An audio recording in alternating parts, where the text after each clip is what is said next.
Hello welcome back to elite recipes. நம்ம இப்போ முடக்கத்தான் கீரை தோசை எப்படி செய்கிறதுன்றதை இந்த வீடியோவில் பார்க்க போகிறோம். முடக்கத்தான் கீரை நம்மளோட ஜாயின்ஸுக்கெலாம் ரொம்ப நல்லதுன்னு அந்த காலத்தில் எல்லோரும் சொல்லுவாங்க. இப்போ நான் ஒரு பஞ்ச் 10 ருபீஸ்க்கு 2 பஞ்ச் முடக்கத்தான் கீரை வாங்கி அதோட லீவ்ஸை மாத்திரம் எடுத்துகிட்டு நல்லா கழுவி வச்சுருக்கேன். 2 பச்சை மிளகாய் எடுத்திருக்கேன்.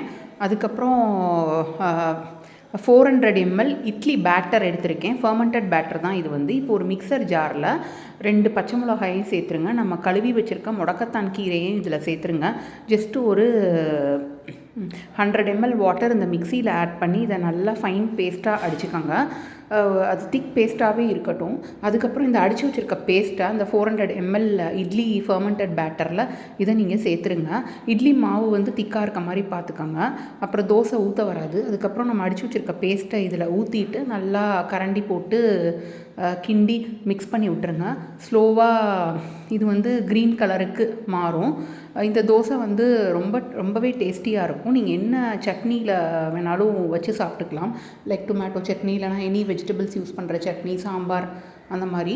இதை நீங்கள் ஊத்தப்பம் மாதிரி ஊற்றுனீங்கன்னா தான் உங்களுக்கு அந்த முடக்கத்தான் ஃப்ளேவர் அந்த தோசையில் கிடைக்கும். ரொம்ப ஃப்ளாட்டாக ஊற்றாமல்.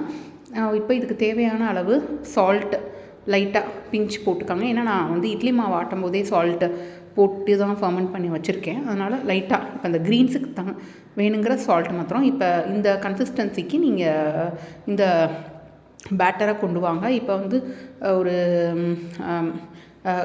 தவாவில் நீங்கள் ஊத்தப்பம் மாதிரி மேக் பண்ணிக்கலாம் உங்கள் சைஸுக்கு வேணுங்கிறாப்பில். நான் எனக்கு ஒரு 10 ஊத்தப்பம்ஸ் மேக் பண்ண வந்துச்சு. இதில் இப்போ நீங்கள் ஆயிலில் போர் பண்ணிக்கோங்க. ஜிஞ்சர்லி ஆயில் நல்லா வாசமாக இருக்கும். மூடி போட்டு வேக விட்டுக்கோங்க. அதுக்கப்புறம் இன்னொரு பக்கம் திருப்பி விட்டுக்கோங்க.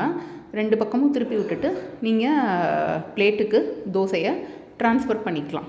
இப்போ நீங்கள் சூடாக சட்னி தொட்டு சாப்பிடும்போது ரொம்ப டேஸ்ட்டாக இருக்கும். நீங்களும் ட்ரை பண்ணி பாருங்கள். லைக் பண்ணுங்கள், சப்ஸ்கிரைப் பண்ணுங்கள், கமெண்ட் பண்ணுங்கள், ஷேர் பண்ணுங்கள் வீடியோவை.